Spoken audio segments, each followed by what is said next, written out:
Hello दोस्तों, तो स्वागत है आपके यूट्यूब चैनल कितना सीखा पर। तो आज हम क्लास 9th फिजिक्स का फर्स्ट चैप्टर आप लोगों के साथ डिस्कस करेंगे। चलिए आज स्टार्ट करते हैं। मोशन को अंडरस्टैंड करने से पहले हम इसके कुछ एग्जाम्पल देख लें। तो एग्जाम्पल फर्स्ट क्या रहेगा? Rotation of the earth. Rotation of the earth it means पृथ्वी का घूमना। हो गया, पृथ्वी का घूमना। तो ये मोशन कर रही है ना। Motion of dust particles, motion of air, motion of fan, motion of top etcetera, these are the example of motion. Rest क्या होता है? रेस्ट मतलब जो चीज़ रेस्ट में है। तो रेस्ट के भी कुछ एग्जांपल देख लीजिए। तो रेस्ट में जैसे हो गया हाउस, हो गया ब्रेंच, हो गया डेस्क, हो गया बुक को कहीं आप रख दें बैग में तो वो भी क्या है? रेस्ट पोजीशन में है। समझो ना। तो चलिए भाई इसकी डिफिनीसन को देख लेते हैं। तो डिफिनीसन इसका देखिए, मोशन का आप डिफिनीसन देखिए क्या होता है। Any object changes its position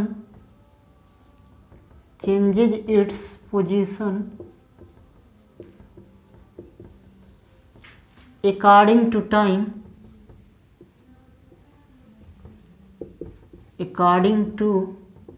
time is known as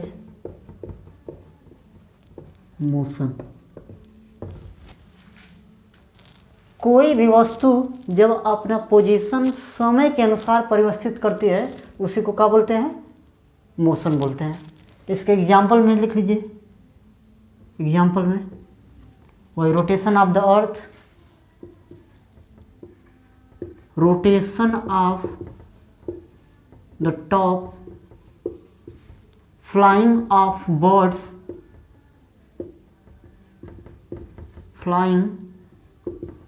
flying of birds, insects आ जाएगा। रोटेशन ऑफ द अर्थ पृथ्वी का घूमना, रोटेशन ऑफ द टॉप लट्टू का घूमना, flying of birds insects, these are all the example of motion. इससे अधिक भी हो सकते हैं, मैं कुछ आपको बता दिया हूँ। सही ना। अगला देखिए, मोशन के बाद क्या पढ़ेंगे आप? रेस्ट। क्या पढ़ेंगे? रेस्ट मतलब स्थिर होता है। रेस्ट की डिफिनेशन क्या है? Any object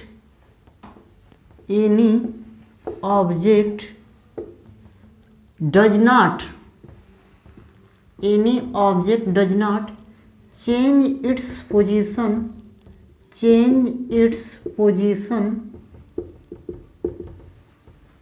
it's position is known as rest. समझा। कोई भी वस्तु जब समय के अनुसार अपना पोजीशन को क्या करे? चेंज ना करे तो उसी को क्या बोलते हैं? रेस्ट। इसका एग्जांपल देख लीजिए। इसका एग्जांपल क्या है? हाउस हो गया, पुटिंग या बुक्स हो गया, man sitting on the bench. आदमी क्या है? ब्रेंच में बैठा है, उस समय भी क्या हो? रेस्ट में है। सुना। तो इस सेक्टर, इससे अधिक भी हो सकते हैं। सुना। ये बस समझिए, लिखिएगा मत। देखिए ये क्या है? मोशन क्या है? Any object change its position according to time is known as motion. Example में क्या है? रोटेशन ऑफ अर्थ पृथ्वी का घूमना, रोटेशन ऑफ द टॉप लट्टू का घूमना, flying of birds etcetera, these are all example of motion. फिर रेस्ट में देखिए, any object does not change its position is known as rest. Example में क्या है? House, books, man sitting on the bench. ये ब्रेंच, ये क्या है? Bench, BRENCH। है ना, ब्रेंच हो गया, ये हो गया। अब आगे हम इसके बाद एक नया टॉपिक इसी में है पढ़ेंगे, वो क्या है, both rest and motion are relative terms. हम क्या पढ़ेंगे, ये समझिए, both rest and motion are relative terms. इसका मतलब समझिए, इसका मतलब यह है कि any object may be in motion in the respect of one surrounding and may be in rest with respect to one surrounding. इस पॉइंट को क्लियर करने के लिए मैं कुछ एग्जाम्पल लूँगा। एग्जाम्पल में देखिए, जब आप कहीं जा रहे हैं बस से, आप ऐसा देखे होंगे, आप जा रहे हैं कहीं बस में, आप बस में बैठे हुए हैं, तो विंडो से आप देखेंगे रोड के अपार्ट या रोड के साइड में देखेंगे तो कुछ पेड़ जो क्या रहते हैं, स्थिर पोजीशन में रहते हैं, और जब आपके बस क्या करती है, आगे की तरफ मूव करती है, तो ये बैकवर्ड में मोशन करने लगते हैं। आपको ऐसा एज्यूम होता है, ऐसा प्रतीत होता है, ये पीछे पीछे क्या हो रहा है, छूट रहे हैं, ये पीछे पीछे भाग रहे हैं। आप आगे जा रहे हैं और ये पीछे पीछे क्या है, छूट रहे हैं। वास्तव में ये मोशन नहीं कर रहे हैं। तो इसका कारण क्या है, यही rest and motion are relative terms. आप ट्रेन में भी बैठेंगे तो ट्रेन में बैठेंगे, जब देखेंगे उसके खिड़की से झांक कर देखेंगे आप, तो वहाँ पे भी जो आदमी या पेड़ या कोई भी एनीथिंग्स, वो क्या होते हैं, लगता है कि वो पीछे की तरफ मूव कर रहे हैं, आप आगे की तरफ मूव कर रहे हैं। तो उसका कारण क्या है, उसका कारण यही है, रिलेटिव टर्म्स। समझो ना। एक और अच्छा सा एग्जाम्पल देखिए, आप सुबह उठते हैं तो जो सन होता है वो क्या करता है, पूरब में उग जाता है और फिर धीरे धीरे क्या हो जाता है, वो पश्चिम में डूब जाता है। लेकिन हकीकत में ऐसा नहीं है। हकीकत में यह है कि जो सन है वो स्थिर पोजीशन में है और अर्थ क्या कर रही है, उस सन का क्या कर रही है, रिवॉल्व कर रही है। समझो ना। तो यही है। ठीक है, तो हम आगे चलते हैं।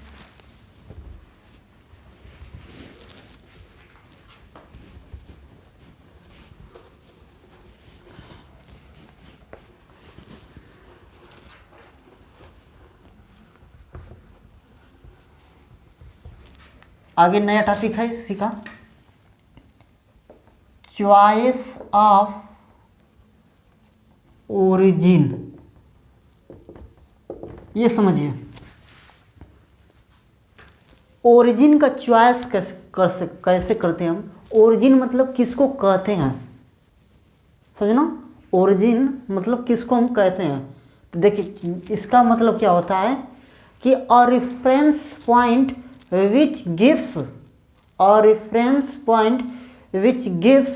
the position of any object is known as origin। इसका मतलब समझिए, वो पॉइंट या वो रेफरेंस पॉइंट जो किसी भी वस्तु के पोजीशन के बारे में क्या करे, डिफाइन करे। जैसे फॉर एग्जाम्पल, सरिता का स्कूल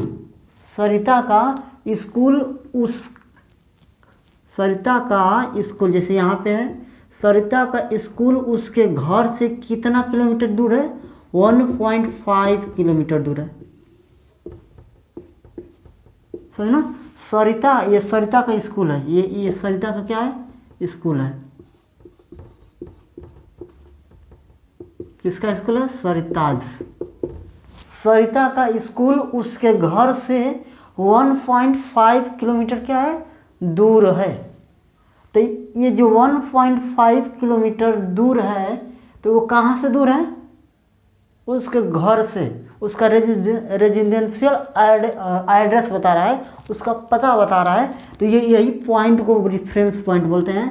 और यही रेफरेंस पॉइंट किस में कन्वर्ट हो जाता है, ओरिजिन में। किस में कन्वर्ट हो जाता है, ओरिजिन में, समझे ना। देखिए फिर से ध्यान सुनिए, वो पॉइंट जो किसी भी ऑब्जेक्ट का क्या करे, पोजीशन को शो करे या पोजीशन को डिफाइन करे कि वो ऑब्जेक्ट है क्या। तो ना जैसे सरिता का स्कूल उसके घर से कितना किलोमीटर दूर है, 1.5 किलोमीटर, इसका पता दे दिया ना, तो यही क्या हो गया, ओरिजिन हो गया। समझो ना, यही क्या हो गया, ओरिजिन हो गया। अब आगे देखिए, ये ओरिजिन के बाद देखिए क्या हो जाएगा, आप इसको मिटा दे रहे हैं। अब देखिए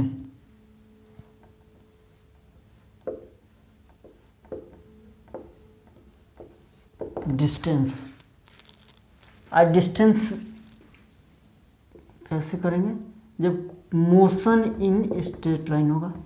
पहले इसको रहने दीजिए, मोशन इन स्ट्रेट लाइन, जब मोशन क्या हो, स्ट्रेट लाइन में हो, तब उससे कैसे देखेंगे। देखिए ये ओरिजिन पॉइंट है, यहाँ से क्या हो रहा है, स्टार्ट हो रहा है, कोई भी आदमी, ये ए पॉइंट हो गया, ये बी पॉइंट हो गया, ये सी पॉइंट।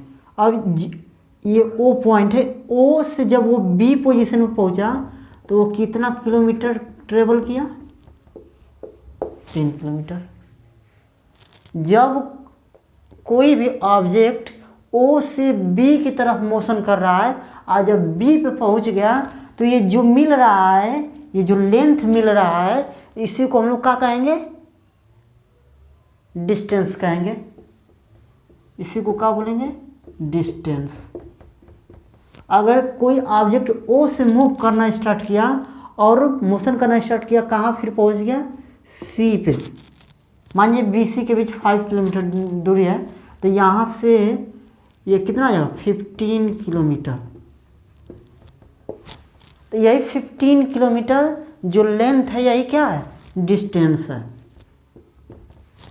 सही ना, यही क्या है, डिस्टेंस है। तो डिस्टेंस है क्या, आखिर में देखिए एक डिस्टेंस की डिफिनेशन अच्छी खासी आ रही है। डिस्टेंस क्या है, यहाँ पे लिख सकते हैं हम, डिस्टेंस देखिए,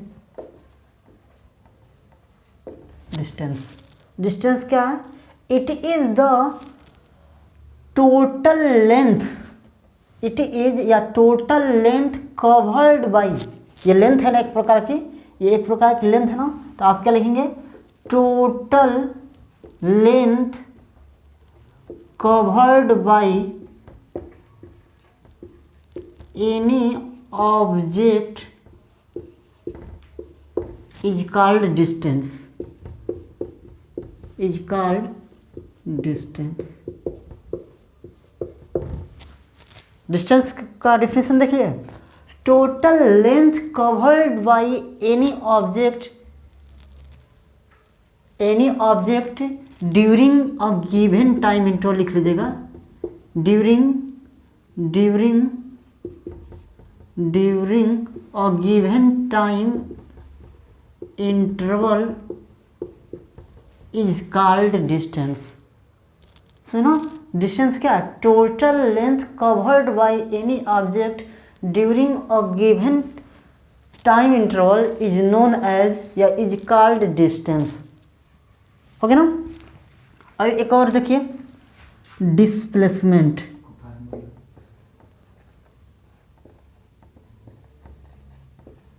डिस्प्लेसमेंट देखिए, डिस्प्लेसमेंट की हिंदी होती है विस्थापन।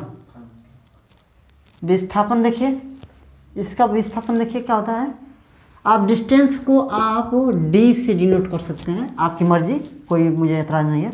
डिस्प्लेसमेंट का हिंदी होता है विस्थापन। ये क्या होता है, ये होता है it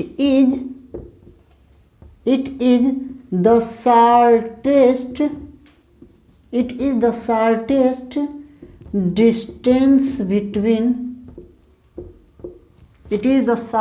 distance between final and initial initial point, इसका मतलब समझिएगा, it is the shortest distance between final and initial point is known as displacement. ये क्या है? सबसे कम दूरी है, सबसे कम क्या है? दूरी है। तो कह सकते हैं कि डिस्प्लेसमेंट एक प्रकार के क्या है? दूरी ही है। तो देखिए क्या है, क्या दूरी है, कौन सी दूरी है? शॉर्टेस्ट डिस्टेंस है।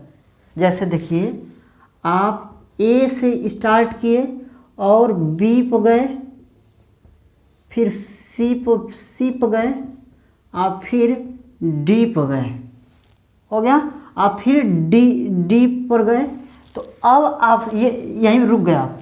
तो ये इनिशियल पॉइंट हो गया, A is the initial point और D is the final point.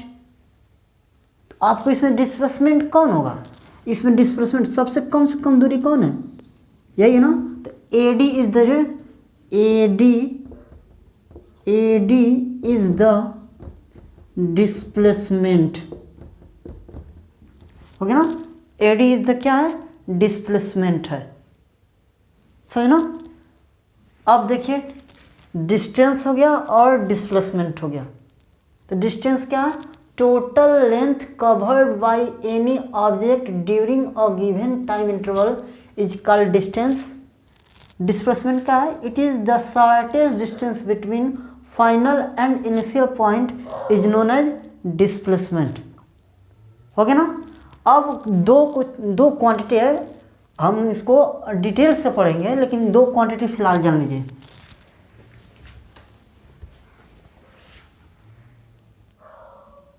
एक स्केलर क्वांटिटी होता है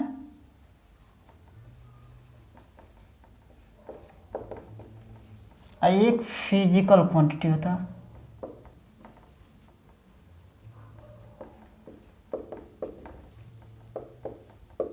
आप पहले स्केलर क्वांटिटी जाने। Those quantity which have only magnitude, फिर ध्यान सुनिए, those quantity which have only magnitude is known as scalar quantity. Those quantity which have magnitude as well as direction is known as vector quantity, is known as vector quantity. ये दोनों को क्या मिला कर करते हैं? फिजिकल क्वांटिटी बोलते हैं। तो फिजिकल क्वांटिटी के कितने टाइप्स हो गए? स्केलर क्वांटिटी और वेक्टर क्वांटिटी। तो स्केलर क्वांटिटी का हिंदी क्या होता है? थोड़ा हिंदी जान लीजिए। अदिश राशि और इसका सदिश राशि। देखिए अ मतलब क्या होता है? नहीं। और मतलब क्या होता है? नहीं। जिसके पास दिशा नहीं होगा तो वो कौन सी क्वांटिटी होगी? Scalar quantity. सौ मतलब साथ, तो जिसके पास दिशा भी होगा तो उसको क्या बोलेंगे? वेक्टर क्वांटिटी, समझे ना। तो स्केलर क्वांटिटी की डेफिनेशन क्या है? Those physical quantity which have magnitude which have only magnitude is known as scalar quantity. Those physical quantity which have magnitude as well as direction is known as vector quantity, समझ ना। तो अब scalar quantity में क्या क्या आ सकते हैं? तो स्केलर क्वांटिटी में देखिए डिस्टेंस हो गया ना, speed, distance, speed, temperature etcetera. इसमें देखिए डिस्प्लेसमेंट, फिर वेलोसिटी,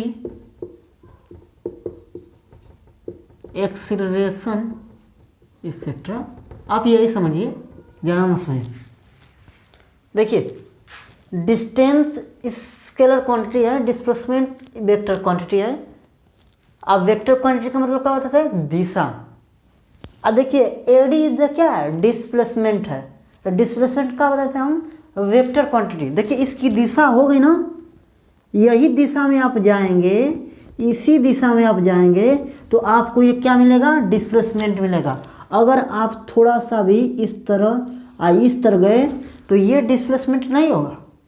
इसकी दिशा फिक्स है कि आप इसी तरह जाएंगे, या यही जो डिस्टेंस है या यही जो डायरेक्शन है, यही क्या है, इसी डायरेक्शन में हमको डिस्प्लेसमेंट मिल रहा है। तो इस डिस्प्लेसमेंट की क्या है, डायरेक्शन फिक्स है।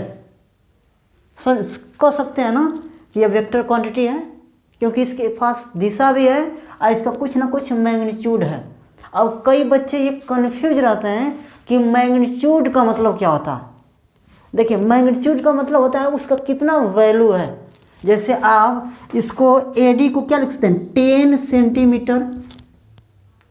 एडी को क्या लिख सकते हैं, 10 सेंटीमीटर। यही जो 10 आ रहा है ना, यही जो 10 आ रहा है, यही क्या है, मैग्नीट्यूड है।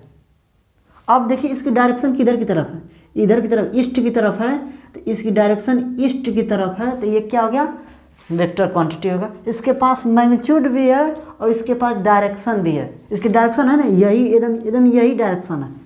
आप इधर जाएंगे तो नहीं मिलेगा, इसी के डायरेक्शन में जाएंगे तो ये मिलेगा, समझो ना। तो यही था। तो लास्ट टॉपिक इसका हम कर लेते हैं difference. What is difference between distance and displacement. अब देखिए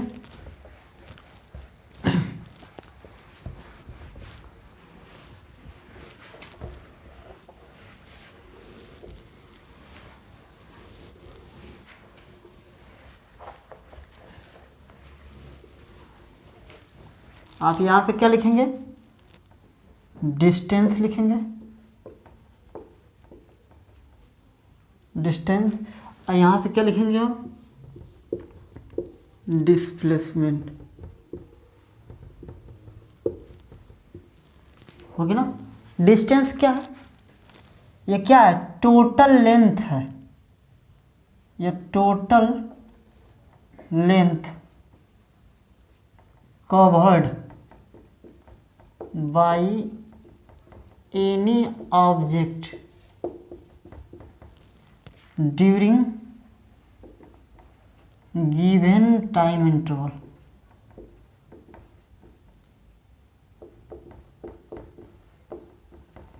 हो गया, ये टोटल लेंथ है। आइए क्या है, ये शॉर्टेस्ट, इट इज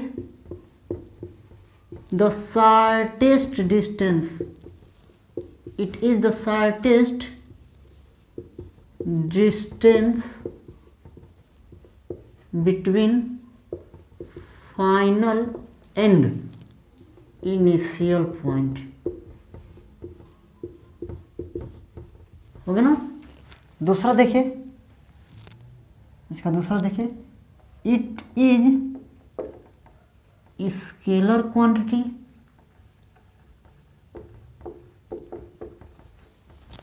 और ये क्या होता है, इट इज वेक्टर क्वांटिटी। हो गया ना। डिस्टेंस क्या है, स्केलर क्वांटिटी, क्योंकि इसके पास डायरेक्शन नहीं होता, वो सिर्फ मैग्नीट्यूड रखता है। और डिस्प्लेसमेंट क्या है, डायरेक्शन भी होता है, मैग्नीट्यूड भी होता है, इसलिए क्या है, यह वेक्टर क्वांटिटी है। तीसरा देखिए, जब स्केलर क्वांटिटी है तो क्या होगा, it is always positive, it always positive. हो गया ना, इट ऑलवेज पॉजिटिव। अब देखिए it may be positive, negative and zero. ये पॉजिटिव भी हो सकता है, निगेटिव भी हो सकता है और जीरो। आप तो पॉजिटिव समझ जाएंगे, निगेटिव भी समझ जाएंगे, लेकिन जीरो कब होगा। तो जीरो देखिए, जीरो कब होगा, जैसे कोई भी व्यक्ति, कोई ए आई है, पॉइंट बी है, कोई भी पर्सन क्या किया, ए पॉइंट से स्टार्ट किया रन करना, दौड़ना, ए से स्टार्ट किया और फिर कहाँ पे पहुँच गया, ए पर ही पहुँच गया। तो देखिए फाइनल पॉइंट भी ए है और इनिशियल पॉइंट भी ए है, तो डिस्प्लेसमेंट क्या था, फाइनल माइनस इनिशियल। तब फाइनल माइनस इनिशियल करेंगे तो जीरो आ जाएगा, सही ना। तो वही क्या हो गया, जीरो हो गया। अब देखिए ये सबसे इंपॉर्टेंट ये लास्ट वाला है, ये समझिएगा। ये डिस्टेंस क्या होता है, distance is always greater than displacement. Distance displacement के बराबर भी हो सकता है या उससे बड़ा होगा। और डिस्प्लेसमेंट क्या होगा,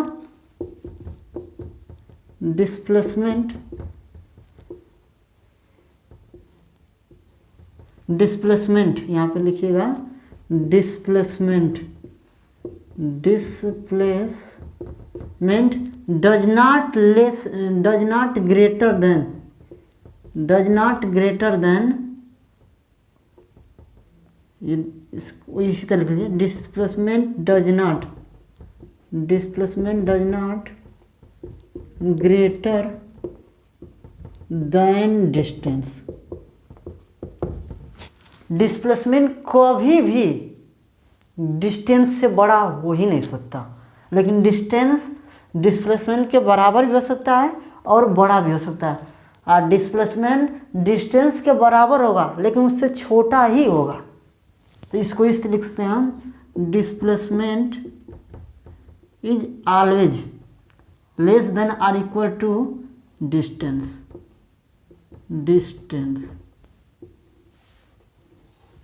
हो गया ना, बस। Thank you.